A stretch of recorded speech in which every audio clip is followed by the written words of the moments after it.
Good morning. Welcome to Hobby Evolution episode where we at 336. Welcome to a it looks like my chat screen is screwed up again. Let's see here. Uh-oh. I was able to fix this one time when this happened. My chat box disappeared. Bear with me here. Customization, live chat replay. Everything is looking good. How did I? Let's see.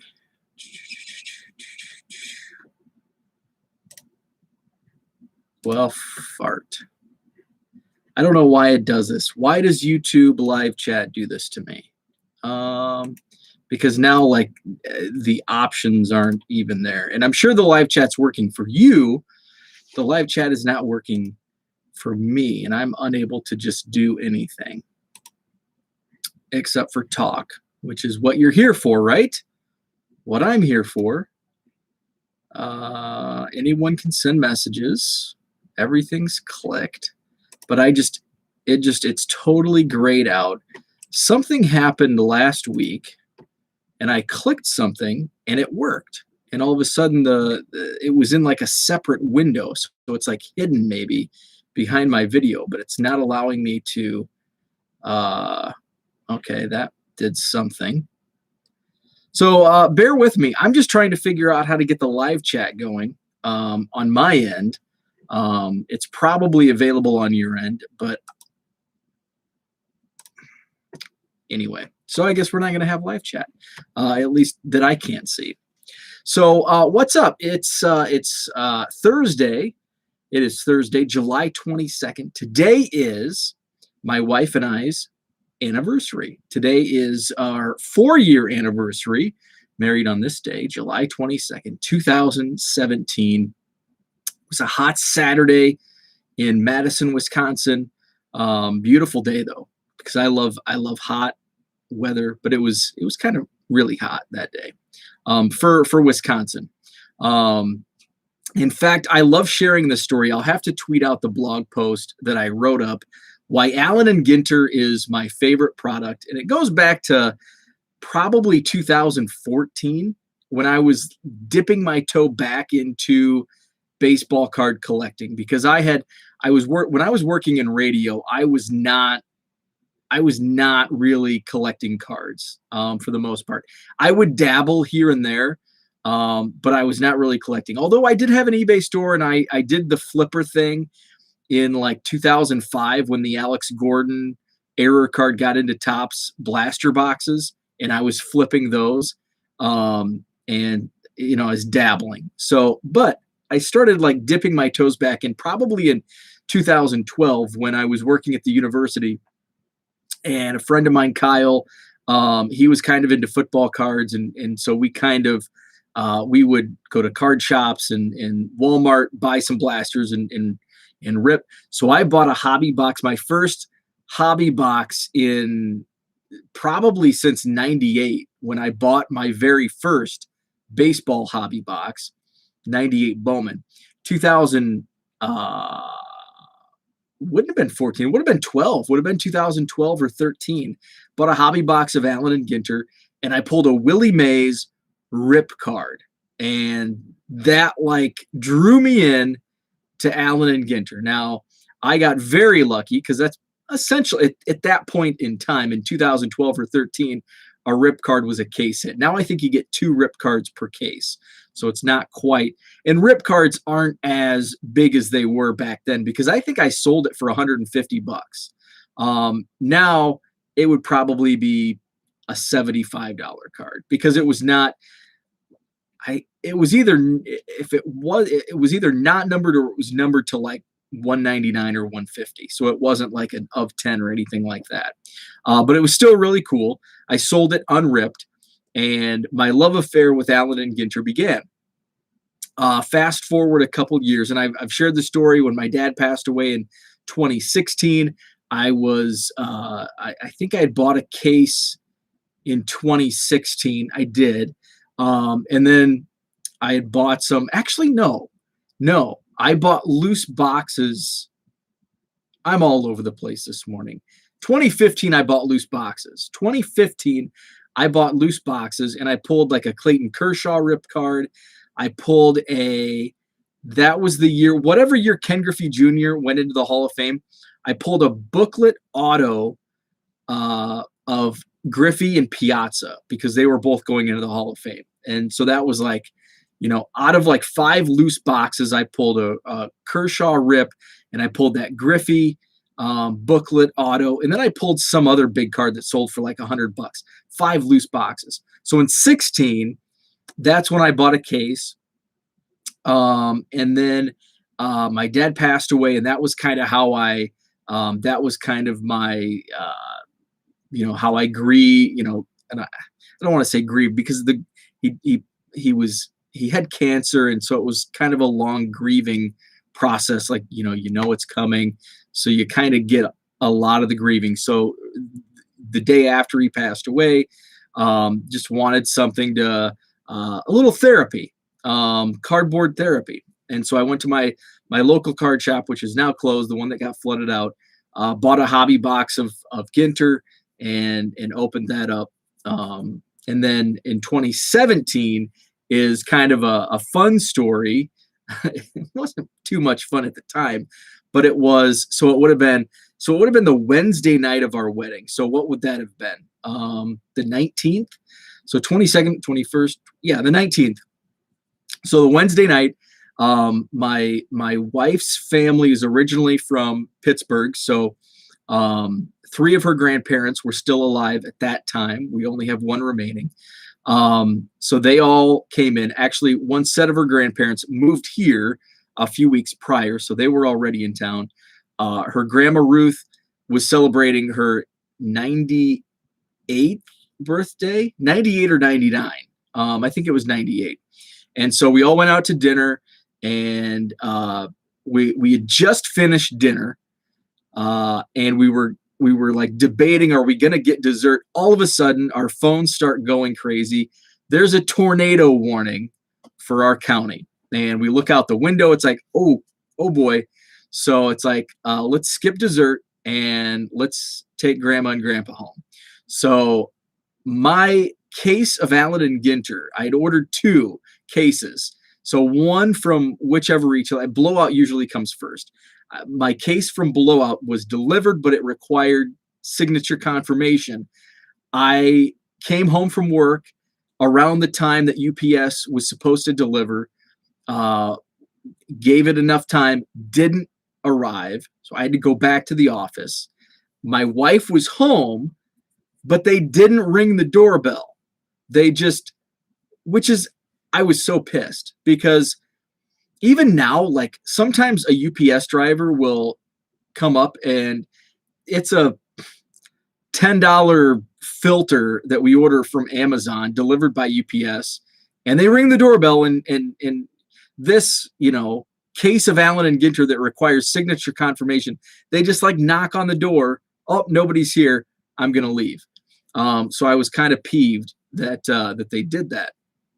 So I call and I'm like, hey, can I pick this up? And they're like, you can pick it up when the truck gets back, but you can only pick it up between like it was like 5 and 7 p.m. I think. And it's like, well, we have dinner, and we're gonna be at dinner between 5 and 7 p.m. So I'm not gonna be able to pick it up. So the tornado warning, as we're at the restaurant, happens at like 6:30. So I'm like looking at my watch, and I'm like, oh, it's 6:30. If we get grandma and grandpa home, because they lived in a condo not far from the UPS where you go to pick up your packages. And I'm like, hey, that's only a mile away. So we get to grandma and grandpa's, we drop them off, and it's like 6:52. And I look at my fiance at the time, my now wife, and I said, can we go to the UPS place?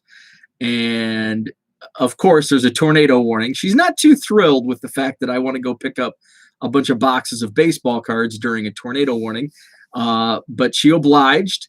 and I picked up my case. It rained so hard, dog got scared. My wife never comes down to the basement because it's like she just all of these boxes like give her anxiety.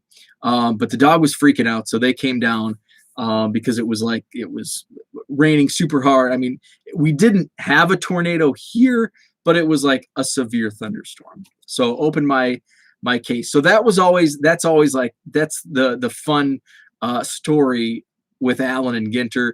It comes the week of my wedding. This was when I was ripping and flipping. So I didn't have a chance to really, put forth a good effort in listing on eBay these Allen and Ginter cards that I busted open. I did pull, I think that year is when I pulled the Megalodon Shark Tooth, like numbered to 10 or whatever. But I took a hit on the ripping and flipping. But it was kind of expected because it was I wasn't able to put that effort into listing the cards just because it was kind of a busy week. It was wedding week. So that's the fun with Allen and Ginter. It's apparently pushed back to the end of August. I did buy a case last year just for fun. But this year I won't because I've got the National next week. So I'm going to be, buying Cubs cards next week. So I'm just kind of staying away from sealed wax just because, I'm putting that money to better use. And, I tracked when I was ripping and flipping in 2016 and 2017, when I was buying wax and ripping and flipping, like it was, and I've stated this several times before, like, yeah, I could make $200 net on a case of Heritage, but then Bowman comes along and at release, it's thin margins, and even the case I bought was like 800. I lost like $300 ripping and flipping a case of Bowman.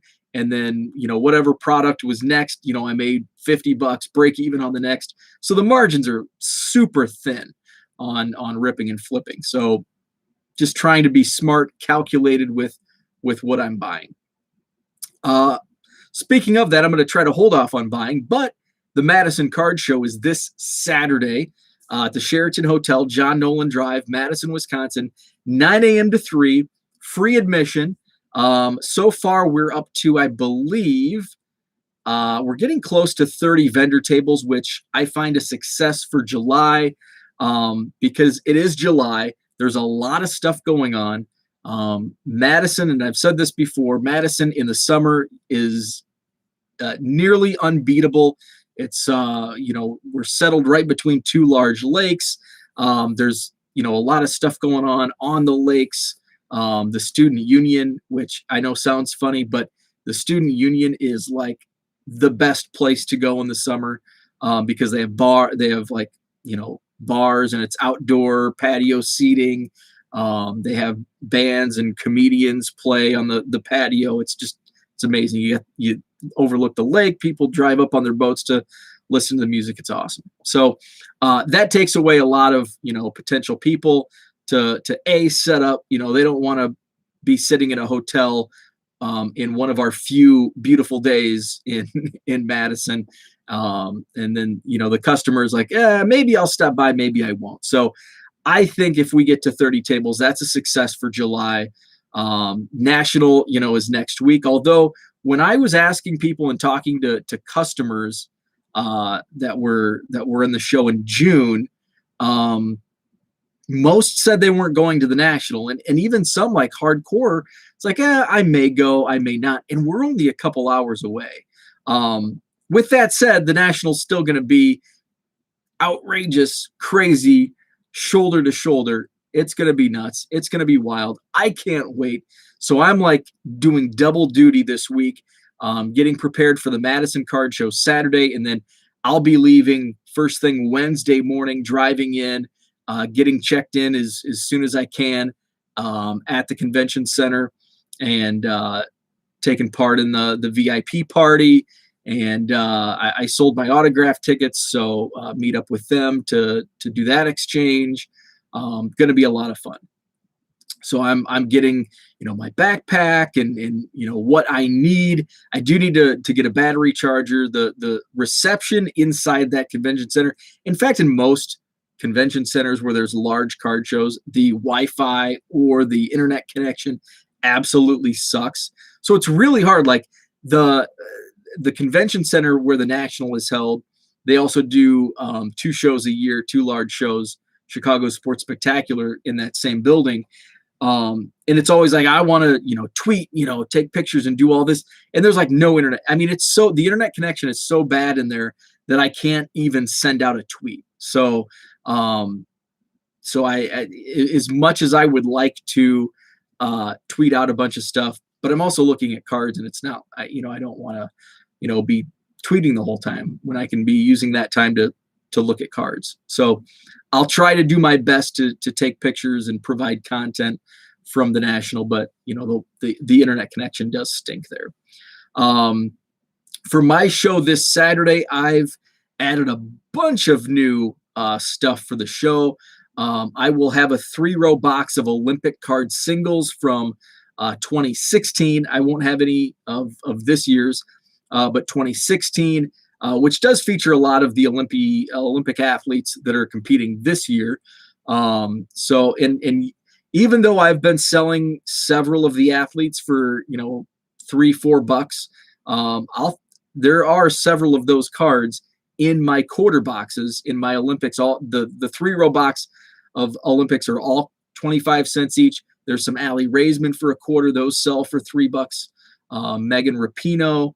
Some of those star athletes that command a few bucks on eBay, they'll be in my quarter box. So be on the lookout for that. I found a couple like 800 count boxes that I had sleeved up to put in my quarter boxes, but I had tucked them away on a shelf because I ran out of like box space for my quarter boxes. So one of them, and I knew that I had a bunch of 70s singles. And, people were, looking for vintage, and I'm like, I don't have, my quarter boxes go back to the 70s. There's probably some 70, 71 sprinkled in, maybe a couple 72s and 73s, but it's mostly going to be 74 and current. But I couldn't find like a bunch of the 74s that I had sleeved up. And I found those. They were in an 800 count box, and there's, probably 500 1974 Topps baseball singles. So those will be in the quarter box. What else am I adding? A ton of dollar cards. So I'm adding a bunch of dollar cards. The last show was my first show doing dollar cards. And I just had maybe 1 or 2 rows.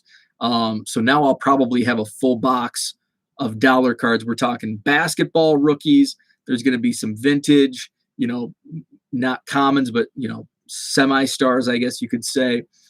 What else did I throw in? There's some first Bowmans of some stars. There's star rookies. So there's going to be some good stuff in the dollar boxes. I also, some of the Sportscaster, they're a hard sell on eBay because they're only a few bucks. But you can't really ship them in a PWE because they're a little bigger. So it's just a hard sell, the Sportscasters from the 70s. So I've got a stack of them. In fact, I'm going to pull them out now. So this is what I'm talking about, Sportscasters. So, there's Larry Zonka. There's one from the Super Bowl. This one for $1 is probably going to be sold quick. The 1967 Packers. So those will be in the dollar box. And then there's some other oddball stuff like that I'm going to toss in the dollar box. Marvel cards, I just decided that I'm going to throw them all in the 25-cent box. So there's a stack of maybe 200 1990 Marvel cards. Those have seemed to dip real hard in value. I sold, a few of them for a few bucks on eBay a while back, but I've got a small stack that just didn't. I had some at auction, didn't even sell at 99 cents free shipping. So I'm not even going to sort through. There's probably some that can go for $5.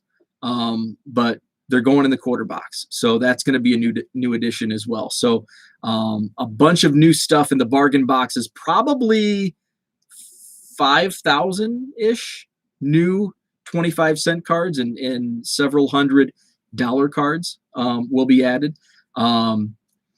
I was going to try to bring a whole bunch of monster boxes of commons to sell at $20 a box. I've only got, I think I've got 2 made up, and then Scott is coming over from Dubuque. I made a special one for him for some of the sets that he's looking for. So I'm going to try. I may take tomorrow afternoon off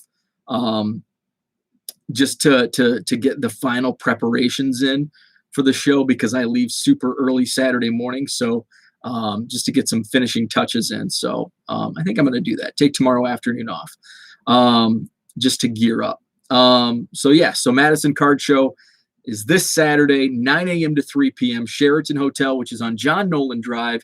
Free admission and about 30 vendor tables. I think we're waiting on confirmation for a few people. So we may get up to 40, but I doubt it. It's already Thursday.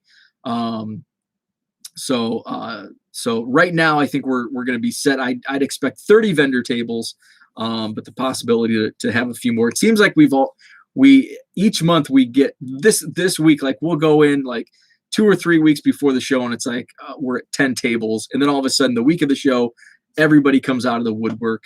And then we go back and confirm the week of with everybody who's done past shows. So we're at about 30, and maybe we'll have a few more trickle in. We've had people as late as Saturday morning be like, "Hey, can I get the table?" Because they put some on the side for us, and we just put them together. So gonna be fun. Always look forward to our shows. That's all I had for today. Thanks for tuning in. I apologize. I cannot see why I haven't. I don't even know what's going on in the chat, so that's why I haven't touched on that. I don't know why YouTube does that. I don't know enough about YouTube, but it does annoy me when it happens. And it seems like I can always tell when it's going to happen, because it just the bar where the live chat is just looks funky, and it's like, oh man. And then when I always click something and then it just completely disappears, and then I can't even, like, I'm trying to move the box. I think this is the share button, so that's not going to work. I click edit, and I've got like all the live chat, and let's see. Yeah, it's not letting me do anything. Anyone message delay? So that sucks. Anyway, have a great Thursday. The Card Life TV show. One last thing. Card Life TV show debuted episode 2 yesterday. I was able to watch it. I don't get Bally Sports Wisconsin here because I have YouTube TV. But we have 2 TVs in our office. We actually have a big screen in our boardroom. So put that on, and I stayed late so I could watch myself on TV last night from the office. So that was cool. It was really, really well produced. I was very happy with how the final product turned out. It was awesome. So that is airing on Bally Sports Networks. I did tweet out yesterday. Card Life tweeted out the schedule on the various Bally Sports Networks. So check that out. The Card Life TV is their Twitter handle. So that's out. My buddy Ryan was on there, so that was awesome. He doesn't have Bally either, so he went to a local bar and had it on the TV. So that was cool. So yeah, it was really, really well done. Was very happy with TV on Twitter and when it's going to air here over the next few days. In the next airing, it airs multiple times, airing through the next month until episode 3 debuts. So episode 1 is now available online on YouTube, I think. So that's available, and then episode 2 is going to be just aired multiple times on each of the networks. Check your local listings. And then it'll be available. Episode 2 will be available once the third episode debuts. So thanks for tuning in. Have a great Thursday. Tomorrow I probably will go live tomorrow morning. Yeah, I will probably go live tomorrow morning, same time, 6:45. So tune in. Thanks again, and we'll talk tomorrow.